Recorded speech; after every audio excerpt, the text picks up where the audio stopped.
Ask any student and they will tell you that exam time is the most stressful, sleep-deprived, and grueling part of being in college, and with all the work that many students put in, they still fail to get the grades they want. I was once that student who worked extremely hard to get good grades, yet I always fell short until I learned a few critical study habits. So bosses, in this video I'll share with you some of my most effective study tricks that you yourself can use to go from zero to hero and get the amazing grades that you've always wanted. Back in college, I was a very hardworking student. I went to all my classes, read every assigned chapter, and put in more hours of studying than I could count. With all this hard work being put in, you would expect that I would be one of the top students in my program, right? Well, unfortunately, this is not the case. Every test and exam I got back was far from being anything to brag about, and with only a year left in my program, I started to question whether a master's program was in the cards for me. You see, I always wanted to be the first person in my family to get a master's degree, but with these subpar marks, my dream was slowly slipping away.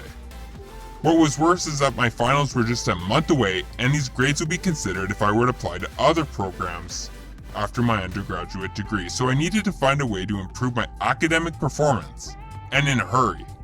A month before final exams, I had just been introduced to podcasts, which I would listen to on my way to and from class. One day, I was searching new episodes and came across one that immediately caught my attention. It was titled, 4 Study Hacks Top Students Will Never Tell You. Of course, given how desperate I was to improve my grades before applying to grad school, I hit the play button and began to listen. The podcast continued playing, and finally I got to the first tip, which is to focus on the core concepts. It said that many students will read the textbook from front to back and try and memorize every detail while failing to grasp the main concepts at a deeper level, which allows them to create more insightful answers on their exam. This point made total sense to me. I would use how much I read as my indicator for sufficient studying, rather than what I read.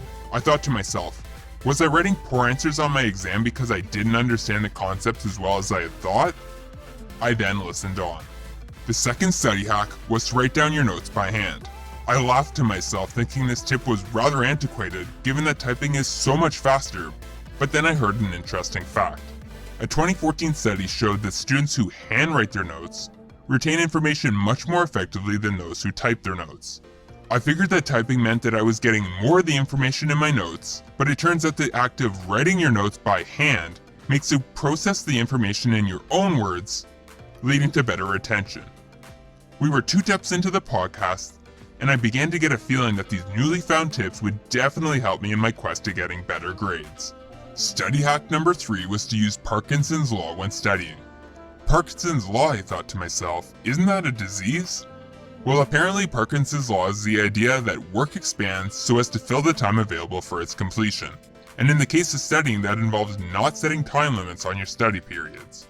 In essence, by not setting time periods for studying, you are more prone to lacking the focus needed when reading and writing notes, since you perceive your study time to be endless.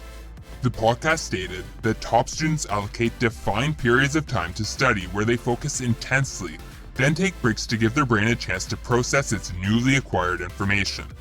I had to kick myself because I was definitely the student who thought that the more hours I studied, the more prepared I was, but in reality what matters more is how focused you are when you crack open the books. As my commute to school was coming to an end, I was then presented with the 4th and final study hack, which quite honestly changed the course of my academic career. The hack was so impactful that I still remember exactly how it was phrased by the podcast host.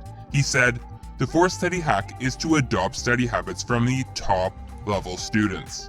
I spent most of my college career comparing myself to the highest achieving students, rather than asking them for tips and advice.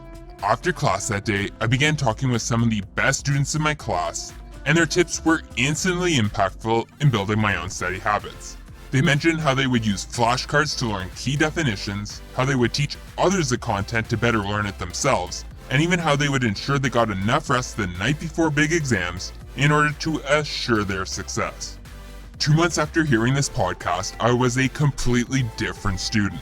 I began to study the pertinent topics of all my courses, cut out all distractions when studying, limited my study periods, and continuously searched for better study methods And to my delight, I got on the Dean's List for the first time in my college career. And as they say, the rest is history.